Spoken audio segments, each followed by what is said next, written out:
My stepmom was up. She was feeding the baby, so she made me dinner. And all I can think is this poor, frazzled, sleep-deprived, lactating woman, like, sauteing him a steak with vegetables in the middle of the fucking night. And he eats it, and I'm shocked, but I still managed to kiss him. We start kissing, I can taste the smoothie in his mouth, and I'm like, baby Jesus, on your thigh, baby Jesus, on your thigh. And eventually it gets hot, right? I'm like, okay, this is my opportunity to undo all those years of guilt about being a lusty person or craving somebody else. This is my chance to just be a slut and embrace it. When else am I going to have the chance to fuck a 30-year-old, balding, blues-dancing, polyamorous, video game-playing guy in the Bay Area? I mean...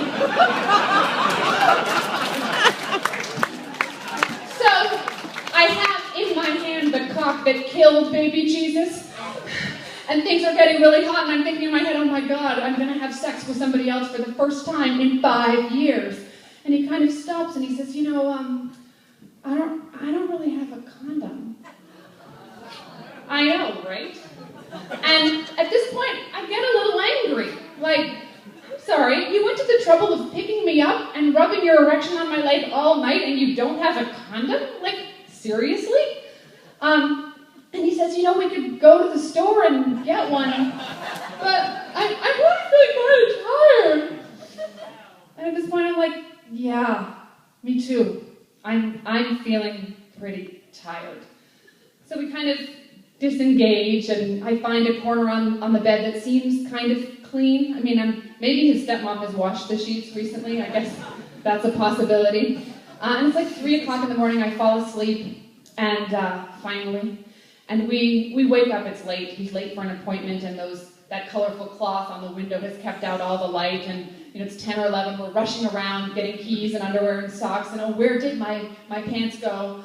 And he kind of scans the room one last time, I think, looking for cell phone or keys, but his eyes rest on that plate of food that's sitting next to his bed still, that half-eaten steak and some vegetables, and he, without really pausing, grabs the steak and puts it in his pocket. And